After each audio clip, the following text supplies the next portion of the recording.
It's New Year, 2026. Your feed is full of manifestation content. New Year, New You. This is your year. Visualize it. Believe it. Receive it. And you've tried. Maybe not this January. Maybe last January. Maybe for years. You set the intention. You held the vision. You did the work. And nothing happened. Or not enough happened. Or it happened for everyone except you. So now you're watching another video, half hoping this one has something different, half expecting it won't. Here's what's different. I'm not going to tell you that you can manifest your dream life in 30 days. You cannot. And the people telling you that you can are either lying or they don't understand the mechanics. There's a period between when you shift your frequency and when reality reflects it back. A gap, a delay. And in that gap, where nothing visible is happening, most people quit. Not because they are weak, not because they don't believe, because no one told them the gap was coming. Mia Dolan held her frequency for 6 years, and then she quit, right before it paid off. A casting director was calling while she drove back to Nevada. 3 scenes, 6 years, and the reason you're not manifesting in 30 days. Let's start with a phone call Mia never answered.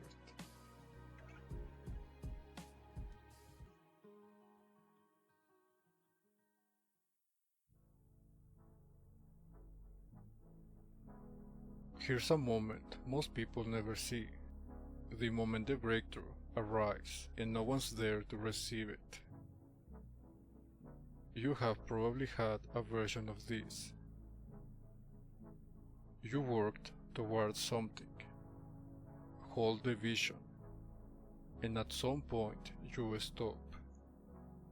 You move on, and you never find out whether the results were coming. This is what it looks like. It's the morning after Mia's one-woman show.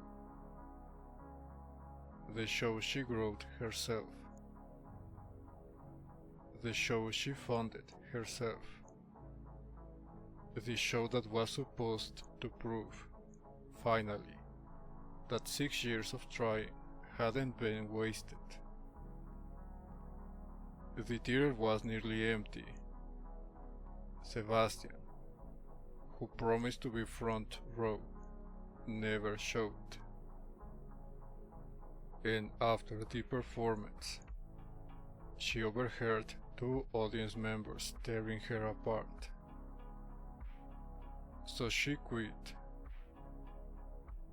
packed her things, drove back to Nevada, back to her parents' house, back to the bedroom across from the library that started all of this. She's gone. And then Sebastian's phone rings. He's half asleep, annoyed, but he answers it. A woman's voice. Hi, I'm trying to reach Mia Dolan. Wrong number. Yeah, she's not answering her cell. I was told I might find her here. Not anymore. Sebastian is ready to hang up. all the woman presses.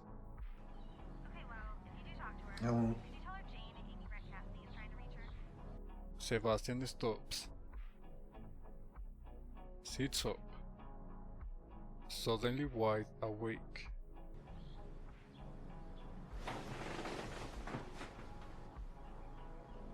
Casting? Amy Brandt, one of the most respected casting directors in Hollywood. She was at the one-woman show. She loved it.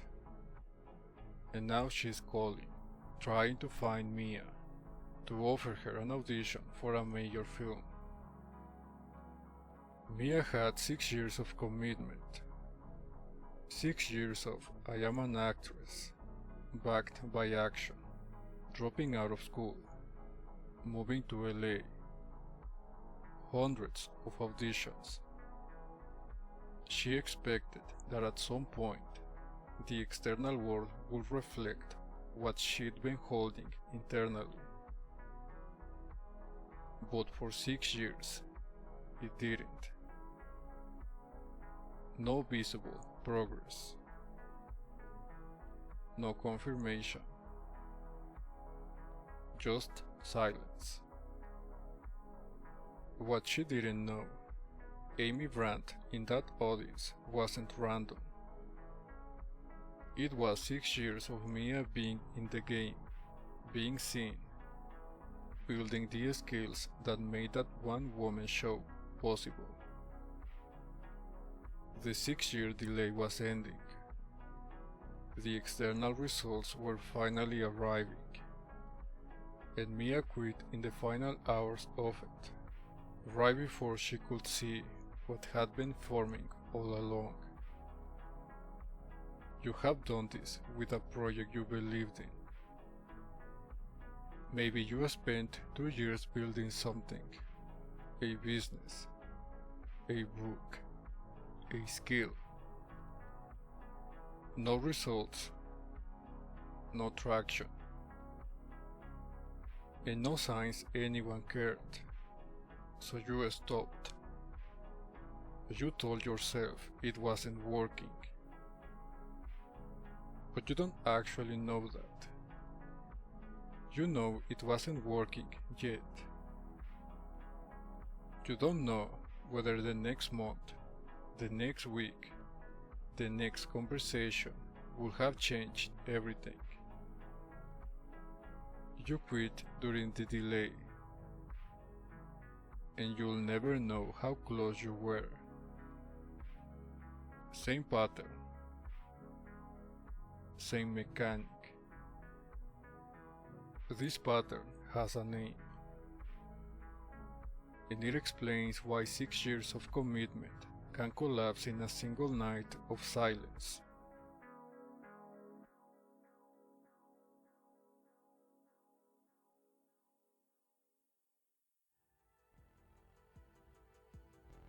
This is Axiom 14. Lag, inertia creates delay, not denial.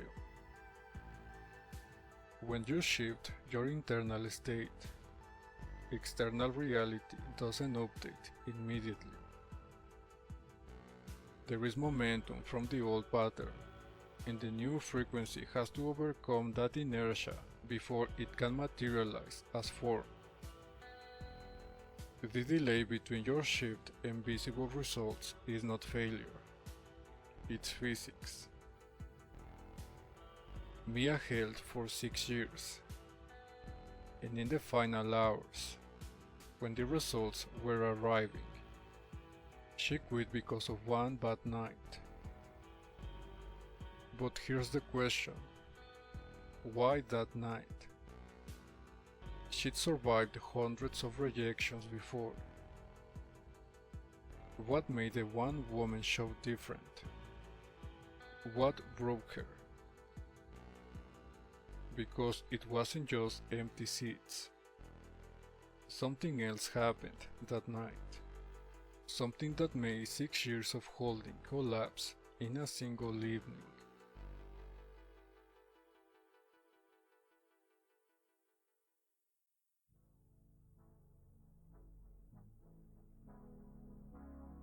Mia survived 6 years of rejection, hundreds of auditions, doors slammed in her face.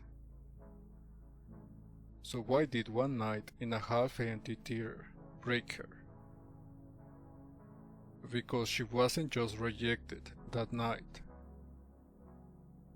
She was set up to interpret the lack as final proof of failure by the one person who was supposed to understand. Before the one-woman show, Sebastian was Mia's loudest supporter. When she doubted herself, he pushed back. You're a child prodigy playwright. That is not what I said. Well, you're too modest to say it, but it's true. You could just write your own roles, you know, write something that's as interesting as you are, and you don't have to audition for this. Yeah. When she hesitated about the play, he encouraged her. Your play's incredible. You know, the whole world from your bedroom. What else did they want? Who's doing that? When she worried no one would come, he dismissed it. It's gonna be You incredible. don't get it, but I'm terrified. They should be so lucky to see it. He promised to be front row. But here's what Sebastian didn't do. He never warned her about the lack. He never said, this might not work the first time. He never prepared her for silence.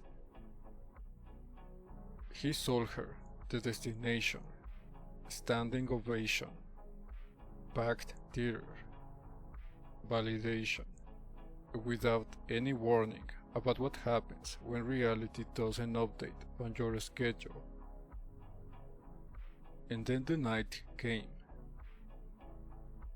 The theater was less than a quarter full. Sebastian's seat, front row, center, was empty. He was at a photo shoot with the band he joined. The band that paid well. The band that represented everything Mia thought he'd rejected. She performed anyway. Gave everything she had to a room of strangers and empty chairs. When it ended, a lame applause. She walked to the dressing room, and then she heard two audience members in the hallway.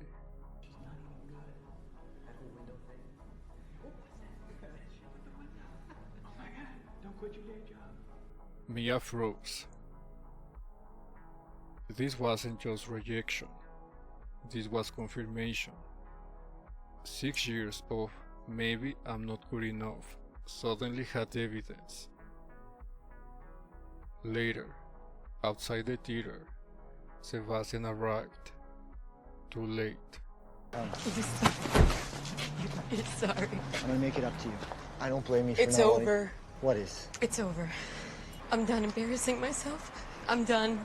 I'm done. Sebastian tried. Nobody showed up. So what? I can't pay back the theater. I'm gonna go home for a while. I'll come see you tomorrow. No, I'm going home. This is home. She loaded the car and drove away. No, it's not anymore. Mia had 6 years of lack with no visible results. She expected that the one-woman show, her own material, her own vision, would finally break through the silence. But Sebastian set her expectations without setting her timeline. He gave her confidence without context. Fucking works when you understand the lack. It is hollow when you expect immediate validation and get empty seats instead.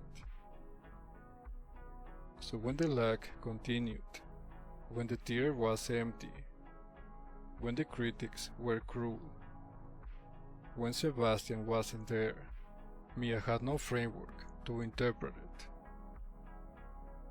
She didn't think this is the delay. Keep holding. She thought this is the answer.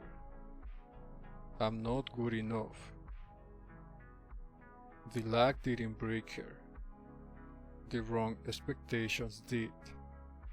She measured a 6-year process by a single night's results, and the measurement told her to quit. Think about who set your expectations. The manifestation content you consumed. The coaches who promised transformation in 30 days. The success stories that show you before and after, but never the 6 years of silence in between. They did what Sebastian did. They sold you the destination without the honest timeline. So when you held for a month and nothing changed, you didn't think, I'm in the lag. You thought, I'm doing it wrong, or this doesn't work for me. Your expectations were set by people who never warned you about the delay. And when the delay showed up, you had no framework. Just like Mia. Same pattern, same mechanic. 2 scenes. Same 6-year lag. In the first, she quit right before results arrived. In the second, we see why she quit. Expectations with no warning. But here's what both the scenes reveal about the lag itself.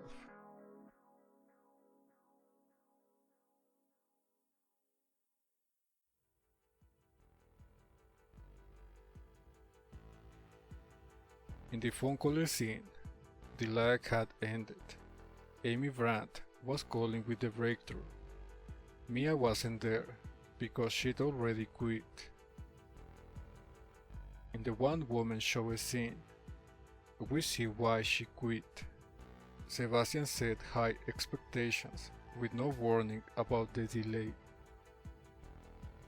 When the theater was empty and the critics were cruel, Mia had no framework. She interpreted the lag as proof of failure. 2 scenes, same pattern. She held for 6 years, and in both moments the lag won, not because the breakthrough wasn't coming, but because she couldn't see it coming. The lag produces no visible evidence while it's operating. If you measure by what you can see, you will quit. And if the people who encourage you never warn you about the delay, you'll quit even faster. Because you'll interpret the silence as failure instead of process. It doesn't matter how long you've held. It doesn't matter how committed you are.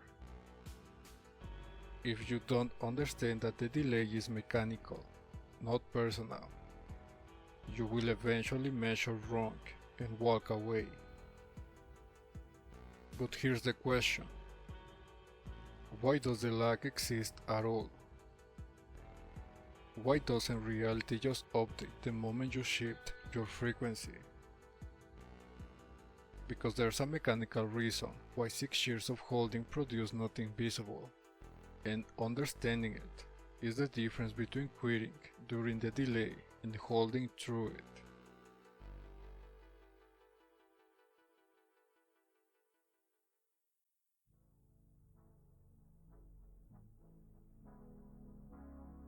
Mia didn't become someone who quit during the lag by accident. That pattern was built over years, and understanding where it came from explains why 6 years of holding collapsed so fast. Mia grew up in Boulder City, Nevada, a small town. Every house looked exactly the same. the kind of place where dreams go to stay dreams. But across the street from her house was a library, and Mia had an aunt, an actress who had traveled with a theater company, who had lived a different kind of life. She would show young Mia old movies, Hollywood classics, stories about people who became something bigger than their surroundings. That's where the frequency shift started. Not in LA, in a library in Nevada, watching black and white films with an aunt who had actually lived the dream, even if only briefly. Mia didn't just want to be an actress. She identified as one. She put on plays in her garage. She printed programs. She dropped out of school after 2 years and moved to LA. That is not hoping, that's declaring, I am an actress, backed by action. But here's what came with that declaration. Boulder City. The unspoken belief that people like her don't make it. The statistical weight of being one of thousands of aspiring actresses in a city designed to break them. Her mother's doubt. The frequency shift was real, but the old momentum was massive. Years of this doesn't happen for people like us. Years of evidence that the world doesn't care how committed you are. That's why the lag was 6 years. Not because Mia was doing it wrong, because reality had that much inertia to overcome. Mia held the frequency, but she didn't understand the mechanics underneath it. She didn't know that reality has momentum, that the old pattern doesn't just disappear because you've decided to change. She didn't know that the delay between internal shift and external results is mechanical, not personal. And she didn't know that measuring by visible results during the lag is the fastest way to break your own frequency. So when the 6 years produced nothing visible, she didn't think the form is catching up. She thought, maybe I'm not good enough. This is the same setup most people walk into. You make a real decision. You shift your frequency. You back it with action. But you carry the old momentum with you. Years of this doesn't work. Years of people like me don't get this. Years of evidence that reality doesn't bend to intention. No one tells you that the lag is proportional to the momentum. The bigger the old pattern, the longer the delay. So you expect results in 30 days. And when they don't come, you interpret the silence as failure, just like Mia did. You're not failing. You're in the lag, but without understanding why the lag exists. You'll quit every time. Here's the mechanism underneath this. Why reality has momentum, why the delay exists, and why your brain is working against you the entire time you are waiting.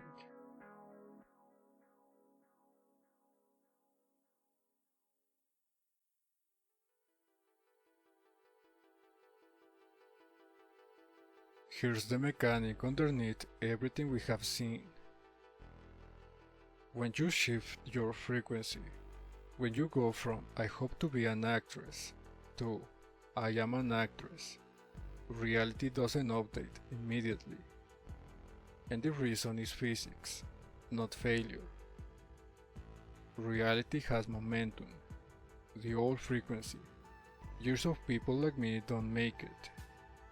Years of Boulder City, Years of statistical improbability has been running for a long time. That momentum doesn't disappear because you made a new decision. It has to be overcome. Think of it like a massive ship. You've turned the wheel. The new direction is set. But the ship doesn't pivot instantly. It turns gradually. Because it has mass. Because it's been moving the other way for a long time. Your reality is the ship. The frequency change is the wheel. The lag is how long it takes for the new direction to become visible. This is why most people fail at manifestation. They turn the wheel. They wait for a few days. They see no change. And they assume nothing is happening. But the ship is turning. The form is catching up. They just cannot see it yet, so they panic, revert to the old frequency, and reset the entire process. The lag is the test. Hold the frequency. The form will catch up. Nassim Taleb identified two types of systems in the world. The first he called Mediocristan. In Mediocristan, results are steady and incremental.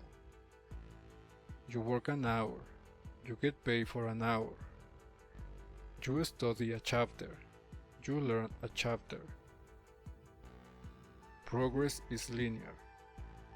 Cause and effect are proportional and predictable. The second he called Extremistan. In Extremistan, results are non-linear. You work for months or years with nothing visible happening. Taleb calls this the bleeding phase. And then, suddenly, massive payout. Authors write for a decade in obscurity. Then one book explodes. The startups lose money for years, then become billion-dollar companies overnight. Here's the problem. Manifestation follows Extremistan rules, but most people measure it with a Mediocristan ruler. They expect a steady progress, a little improvement each week, some visible sign that it's working. And when they don't see it, they quit during the bleeding phase, right before the non-linear breakthrough that would have changed everything. Mia's career was Extremistan. 6 years of bleeding, no visible results. Then one casting director in one half-empty theater, and everything shifted. But she was measuring with a Mediocristan ruler. The theater is empty. The critics are cruel. Nothing is working. And she quit during the bleeding phase. Here's the simple way to understand this. You plant a seed in the ground. That's the frequency shift. You water it. That's sustained focus. You wait. Day 1, nothing. Day 5, nothing. Day 10, still nothing visible.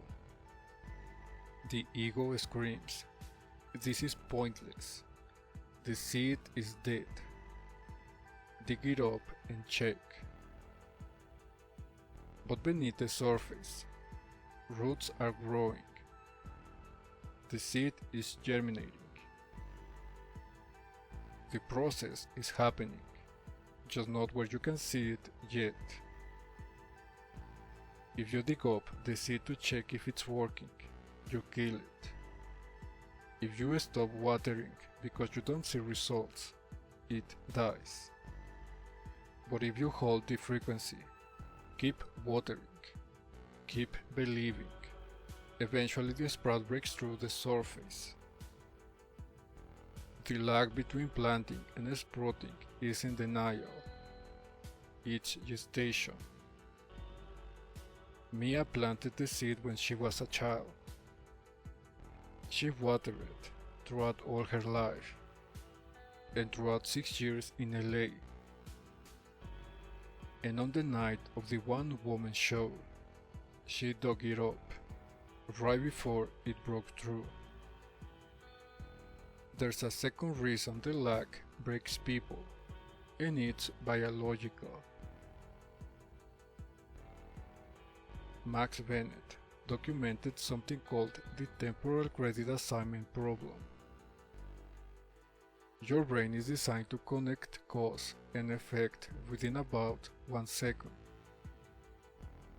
You touch a hot stove, pain. You press a button, light turns on, immediate feedback. Beyond that window, the brain struggles to assign credit.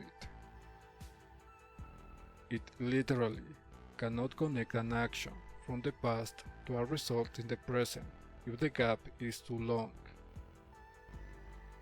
The lag period in manifestation is years, sometimes months, rarely weeks. Your brain cannot bridge the gap. The frequency shift you made in January creates results in June, and your brain says that was luck or that was coincidence, because it can't see the causal connection across that distance. This is why people quit during the lag. It's not weakness, it's biology. The brain is working against you the entire time you're waiting, because it's not designed to track casualty across months or years. Mia performed 6 years of stage work. I am an actress, backed by action, commitment, sacrifice. When Amy called, her brain couldn't connect the phone call to a decision she made as a child watching old movies with her aunt. The gap was too long, so she almost missed it. When you set an intention and then check for results every day, you are digging up the seed. When you say it's been 3 weeks and nothing's happened, you're measuring extremista with a mediocristan ruler. When you feel like your efforts have been wasted, like all that work led to nothing, that's your brain failing at temporal credit assignment. It can't connect what you did months ago to what's happening now. And just like Mia, you interpret biology as failure. You conclude it doesn't work when the truth is, your brain isn't designed to see the connection. You're not failing, you're in the lag. And your biology is lying to you about what's happening. This connects to Axiom 36, the conviction law. The lag doesn't just test your patience, it tests your conviction. Can you hold the frequency unshaken when every visible indicator says nothing is happening? It also connects to Axiom 17, detachment from results. You cannot monitor constantly during the lag. Obsessive checking, is it working yet, breaks the frequency. Detachment is not giving up. It is trusting the mechanics while the form catches up. The lag is where these axioms collide. Hold conviction, detach from results, trust the mechanics, That's how you survive the bleeding phase. Now that you understand the mechanism, why reality has momentum, why your brain cannot track the casualty, why the bleeding phase feels like failure, let's see what happens when Mia faces the lag one final time. She's already quit. She's back in Nevada. And then a car pulls up outside.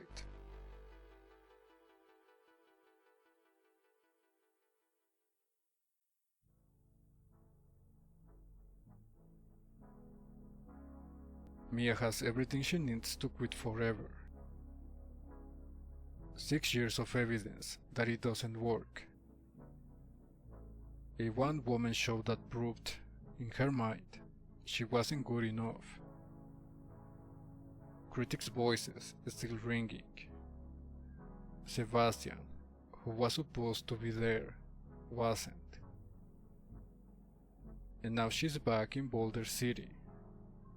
Back in the bedroom across from the library. The loop is complete.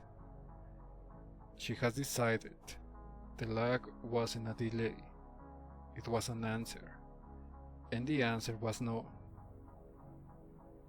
And then a car pulls up outside her window. Sebastian drove all night from LA. He's standing outside her parents' house, honking. Mia comes out. She's not happy to see him. Amy Brandt, the casting director. Yeah. She was at your play, and she loved it. And she wants you to come in tomorrow and audition for this huge movie that she's got. Mia doesn't react the way you'd expect. I'm not going to that. What? That one's gonna be, no, that one's gonna be, I'm sorry? that will kill me. Sebastian stares at her. Tell me why you're They're not gonna go, going. because Why? I've been to a million auditions. Or I'm crying and they start laughing. Or there's people sitting in the waiting room and they're like me but prettier and better at because maybe I'm not good enough. Sebastian pushes back. Yes, you are. No, maybe I'm one of those people that has always wanted to do it, but it's like a pipe dream and it's been 6 years and I don't want to do it anymore. Silence. Then Mia says the line that explains everything. Why don't you want to do it anymore? Because I think it hurts a little bit too much. This is what the lag feels like from inside. This is the accumulated weight of 6 years of holding with no visible results. It's not that she doesn't believe anymore. It's that believing cost too much. The pain of hoping and being disappointed again is worse than the pain of giving up entirely. Sebastian doesn't accept her story. I'm not a baby. You I'm are. trying to grow up. You're crying like a baby. Oh my God. And you have an audition tomorrow at 5:30. I'll be out front at 8 a.m. He gets in his car and drives away. Mia stands there. The library across the street. The bedroom where the dream started. And now a choice. Stay in Boulder City forever, or get in the car one more time. In the morning, she gets in the car. The Paramount lot, afternoon.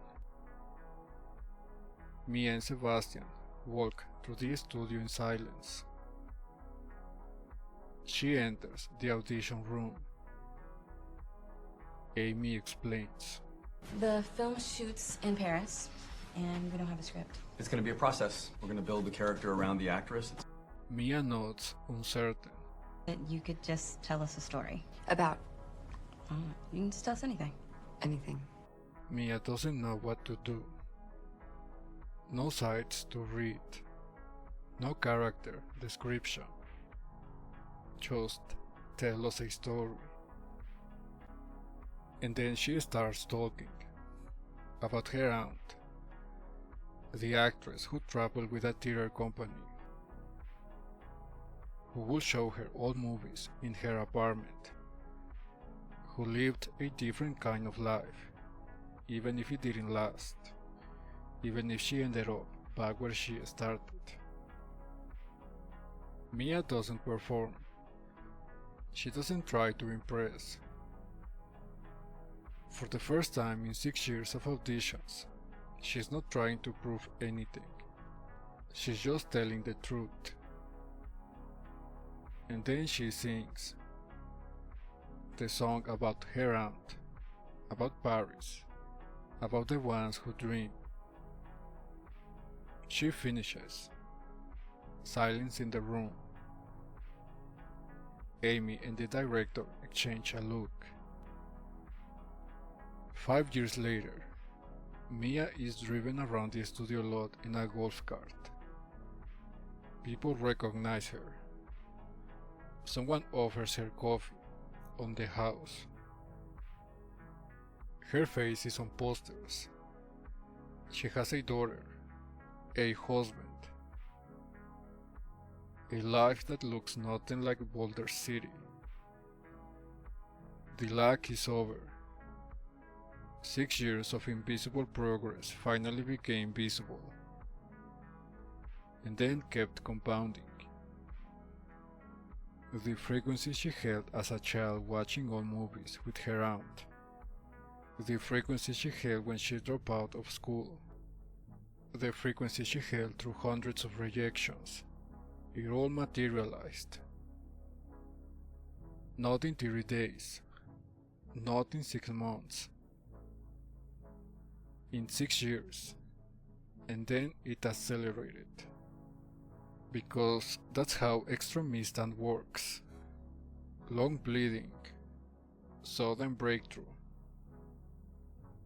But notice what's missing. Sebastian isn't there. The film's final sequence shows us what a complete dream would have looked like. Success and Sebastian. But that wasn't possible. This is Axiom 46, the law of singular focus. You can have everything you want, just not at the same time. Mia couldn't hold the frequency of movie star in Paris and life with Sebastian in LA. The physics don't allow it. To manifest one, she had to release the other. This is not the universe being cruel. This is how the mechanics work. Manifestation content that promises everything at once is ignoring the cost of focus. Mia got the career. She sacrificed the relationship. That's not failure. That's the price of singular focus across a 6-year lag. Mia had 6 years of frequency. 6 years of I am an actress, backed by action and sacrifice. She expected that at some point, reality would reflect it back. But after 6 years of silence, she concluded the experiment had failed. She built a case. I'm not good enough. It hurts too much. Time to grow up. And then, in the final hours of a 6-year lag, the results arrived. Amy called. Sebastian drove to Nevada. And the audition happened. The breakthrough didn't come because Amy tried harder. It didn't come because she believed more intensely at the end. It came because she had held long enough for the form to catch up, and someone intervened before she could walk away permanently. The lag ended. The form arrived. But it took 6 years. Not 30 days. Not 6 months. 6 years of invisible progress that almost got abandoned in the final hours. Mia almost said no. The breakthrough was outside her window, and she almost refused to receive it. How many times has the breakthrough been at your door? Not metaphorically, actually. A phone call you didn't return. An opportunity you dismissed because you'd already decided it wouldn't work. An offer that came right after you'd given up, and you couldn't even see it because you'd already closed the case. The luck doesn't announce when it's ending. It just ends. And if you have already decided you're not good enough, if you have already concluded it doesn't work for you, if you have already quit, you want to recognize the breakthrough even when it's standing in your driveway honking. Mia had a Sebastian, someone who drove through the night to pull her back into the game, someone who refused to accept her story. Do you have that? Or are you alone with your narrator, that voice in your head building a case for why you should quit, collecting evidence for why it's not working, telling you it's time to grow up and be realistic? Because that voice is not trying to help you. It's trying to keep you safe by keeping you small. And it will use 6 years of silence as proof that you should stop, right before the breakthrough arrives. If no one is coming to save your manifestation, you need to understand. The lag is mechanical. The delay is not denial. And you might be 6 years into something that's about to break through, if you don't let your narrator convince you to quit first. 6 years, one breakthrough, and she almost missed it. Now let me show you exactly where this pattern is operating in your life, right now.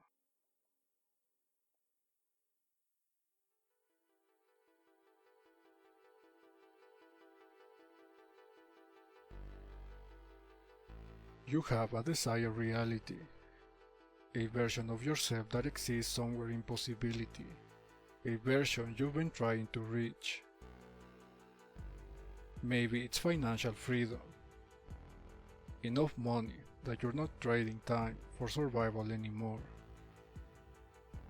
Maybe it's a creative career, writing, art, music, something that actually matters to you instead of just paying bills. Maybe it's a relationship, someone who sees you, chooses you, and stays. Maybe it's just peace, waking up without the weight of "I should be further along by now." You have been holding some version of this, maybe for months, maybe for years, and it hasn't shown up yet. You open your phone, someone you know, or someone you follow, just hit the milestone you've been working toward. The business took off. The book got published. The relationship happened. And your narrator, that voice we talk about, immediately starts calculating. They started after you. They had less experience. They weren't even that good. The pressure says, you should be there by now. Something's wrong with you. So you do what Mia did. You interpret someone else's extremist and breakthrough as evidence that your lack is failure. You measure your invisible progress against their visible results, and you start building the case for why it's time to quit. Holidays, family dinner, someone asks the question they always ask. So how's the business? The creative project? The big dream going? You give the vague answer. It's going. Still working on it. And then comes the look, or the silence, or the well-meaning advice. Have you thought about something more stable? The pressure says, the people who know you best don't believe in this. Maybe they see something you don't. So you do what Mia did. You internalize their doubt. You let their timeline become your timeline. And you start rehearsing the speech about how you're being realistic now. The same speech Mia gave Sebastian in Nevada. The bills don't care about your frequency shift. The rent is due.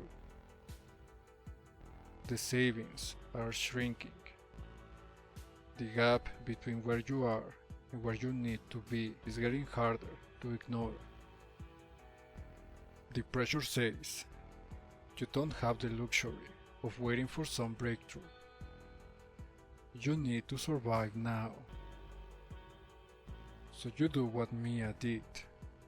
You interpret circumstantial pressure as a signal that the universe is telling you something. You take the safe option, the job that pays, the path that's practical, and you tell yourself you'll get back to the dream when things stabilize.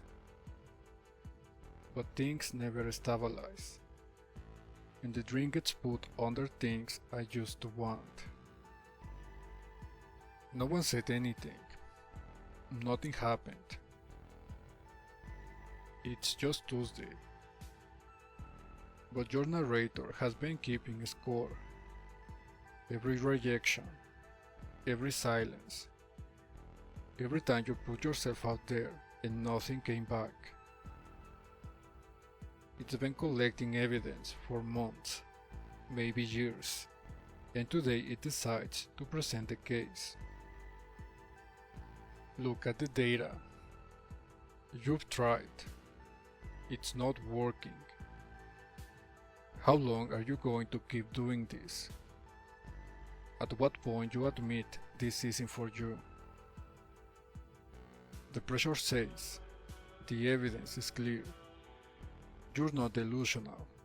You're just reading the results. So you do what Mia did. You mistake accumulated lag for accumulated proof. You let your narrator use 6 years of invisible progress as evidence that progress is not happening. And you quit, not because of one bad night, but because the weight of all the silent nights finally broke you. Here's what you don't see. You're doing Mia's pattern on repeat. You set the intention. You hold for a while. The lag produces nothing visible. Pressure comes from somewhere. Social media, family, finances, your own head. And you fold. You reset. You start over. Or you quit entirely. And every time you fold, you reset the clock. The ship was turning, and you grabbed the wheel and spun it back. The seed was growing, and you dug it up. The lag was working, and you interrupted it. You have probably done this dozens of times, maybe hundreds. I know I have. projects I abandoned, visions I walked away from, frequencies I held for months and then dropped because the silence got too heavy. I didn't know about the lag. I didn't know I was quitting during the bleeding phase. I just thought it wasn't working. You don't notice the pattern because each time feels like a rational response to real evidence. It wasn't working. I had to be practical. The timing wasn't right. But it was working. You just couldn't see it. And you quit before the form could catch up. Think about the last 5 years. How many intentions did you set and abandon before giving them a real chance to manifest? Not 30 days, a real chance. A year. 2 years. 6. How many times did you interpret silence as failure instead of lack? How many times did you let someone else's breakthrough convince you that your process was broken? How many times did you fold under pressure, financial, social, internal, and tell yourself it was the smart thing to do? How many times did you quit something, move on, and never find out whether the breakthrough was coming? You're not failing at manifestation because you're doing it wrong. You're not failing because you don't believe hard enough, or because your frequency isn't high enough, or because the universe has something against you. You are failing because you don't understand the lag. You expect mediocristic results from an extremistic process. Your brain can track casualty across years, so it tells you nothing's happening. And every time the pressure builds, you fold, resetting the very process that was working beneath the surface. And the people who were supposed to teach you this, the manifestation content you consumed, they didn't warn you. They sold you 30 days to your dream life. They show you the before and after, but never the 6 years of silence in between. They did what Sebastian did, gave you the destination without the honest timeline. And when the lag showed up, you had no framework. You thought you were failing. You were just in the part they don't talk about. Mia held for 6 years and almost quit in the final hours. You have probably quit dozens of times without ever knowing how close you were. Now you know what you're doing and why. Here's how to stop.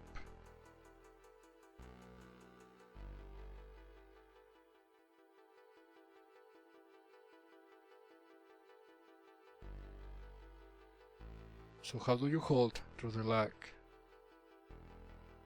Not by believing harder. That's not a strategy. That's just pressure dressed up as advice. Not by visualizing more intensely. You can visualize all day. If you don't understand the mechanics, you'll still quit when the silence comes. Not by consuming more manifestation content. Most of it is what got you into this mess, promising 30 days when the reality is years. You hold through the lag by understanding the mechanics and building systems that your biology cannot override. Step 1. set a lag expectation in years, not days. Before you commit to any manifestation, set the timeline, not 30 days, not 90 days, years. Tell yourself, I'm holding this frequency for a minimum of 2 years, regardless of what I see or don't see. If Mia needed 6 years, I'm prepared for that timeline. This works because you're predeciding before the narrator can build a case. When the dove comes at month 3, and it will, you have an answer ready. I committed to 2 years. This doubt is expected. It's not a signal to quit. Here's what not to do. Don't set a 30-day expectation and then feel like a failure when nothing happens. That's not the lag failing. That's your expectation being wrong from the start. Step number 2. Change your ruler. Measure frequency, not results. Stop measuring by external results during the lag. You can't control when the form catches up. You can control whether you maintained the frequency. During the lag, ask yourself one question. Did I hold the state today? Not, did anything change today? One you can control, the other you can't. This works because this gives you data you can track. Internal data that doesn't depend on extremists and timelines. You're no longer waiting helplessly. You're actively holding. And you know you're holding because you're tracking it. What not to do? Don't check for results obsessively. Every time you ask, is it working yet? You're digging up the seed. Step number 3. Build a pressure protocol. What will you do when the pressure hits? Not if, when. The comparison on social media, the family question at dinner, the financial squeeze, the narrator building its case. Plan it now. Write it down. When I feel the pressure to quit, I will do this specific action. Maybe it's rereading your commitment. Maybe it's calling someone who understands. Maybe it's watching this video again. Have the protocol ready before you need it. This works because the moment of pressure is the wrong time to make decisions. Your narrator has home field advantage in that moment. A pre-built protocol takes the decision out of the pressure. What not to do? Don't wait until you're in the pressure to figure out what to do. By then, you've already lost. Mia didn't have a protocol. She had Sebastian's car pulling up, and she almost said no anyway. Step number 4. Find your intervention or become it. Mia had Sebastian, someone who drove through the night and refused to accept her story. Someone who held the frequency for her when she couldn't hold it herself. You might not have that. Most people don't. So you need to build it intentionally. Find someone who understands the lag, really understands it, and give them permission to intervene. Tell them, if I try to quit, don't let me. Remind me of what I committed to. Or become your own Sebastian. Write a letter to your future self, the version of you who's about to quit. Make it specific. Make it visceral. Explain why you started, what you're building, and why quitting during the lag would mean never knowing how close you were.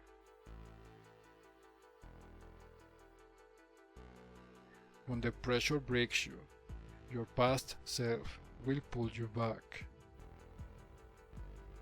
This works because the lag will break your conviction at some point. That's not weakness, it's biology. Having an external intervention means you don't have to rely on willpower alone.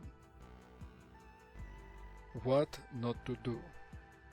Don't assume you'll be strong enough to hold without support. Mia was strong, 6 years strong, and she still almost quit in the final hours. Here's your exercise for the next 24 hours. Get a piece of paper or open a document. Write 3 things. Number 1. Your intention. What are you manifesting? Be specific, not abundance. What does abundance look like? What does it even mean to you? Not success. Success at what? Second, your timeline. Write. I commit to holding this frequency for a minimum of X years, regardless of visible results. I understand the lag is mechanical, not personal. Silence is not failure. Don't write 30 days. Don't write 90 days. Write a timeline that matches extremistan, years, not months. Number 3. Your pressure protocol.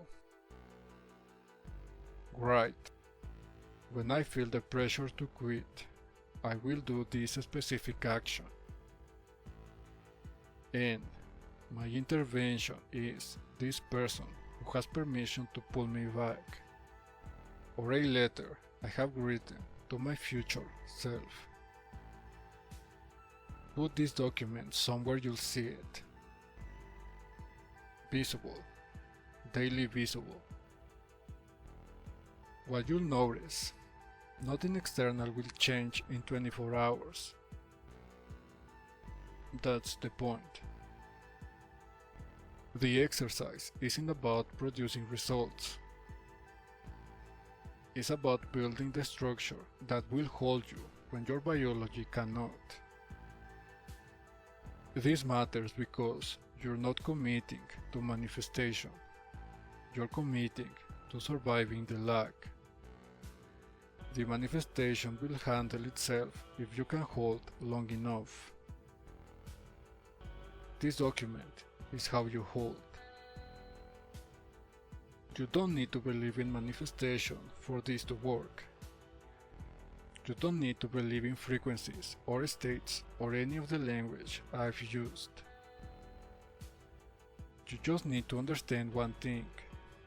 If you quit, you'll never know how close you were. And if you keep quitting, every time the pressure hits, every time the silence stretches too long, you'll spend your whole life starting over, never finding out what would have happened if you've held. This isn't fate, this is math. Extremistan rewards those who survive the bleeding phase. The only question is whether you'll be there when it pays out. That is not mysticism. That's mechanics. That's the work. A timeline in years. A ruler that measures frequency. A protocol for pressure. An intervention for when you break. Now let me tell you where this goes from here.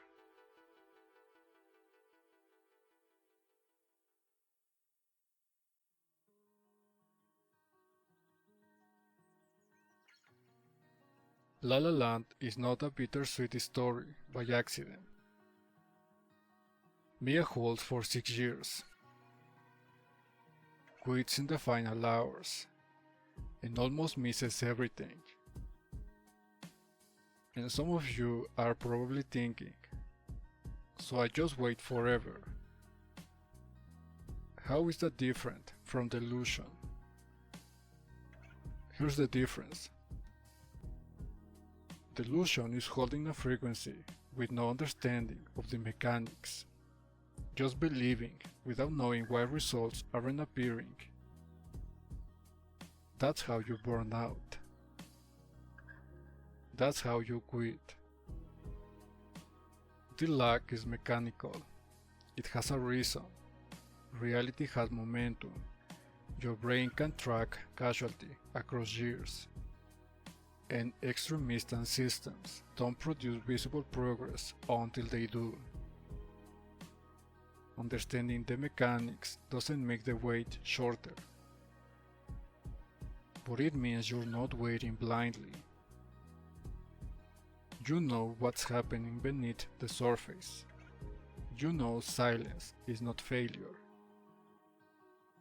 Mia almost lost everything because she didn't know.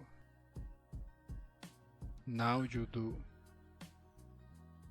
The lag is not fair. It's not unfair either. It just operates. And now that you understand it, you can hold through it instead of being broken by it. You can be Mia, quit, and have no one to pull you back. Or you can be Mia and get most of what you want. But are you prepared to hold for 6 months? A year? 6 years? 19?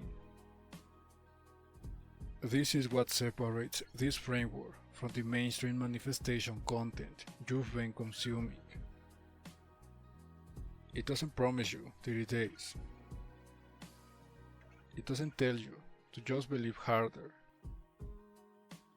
It explains why you keep quitting. Why your brain can't track casualty across years. And why the silence feels like failure when it's actually gestation. 46 axioms. 29 advanced principles. Each one a mechanic that operates whether you understand it or not. Today you learned one, the lag. But the lag doesn't operate in isolation. It connects to conviction, to detachment, to singular focus, to a dozen other axioms that explain why some people break through and others keep resetting. One video won't give you the complete system, but it gave you one piece, a start, and that piece alone could be the difference between quitting at year 5 and holding through year 6. But there's something else that makes you quit, and it's not silence. This video showed you how to survive the lag.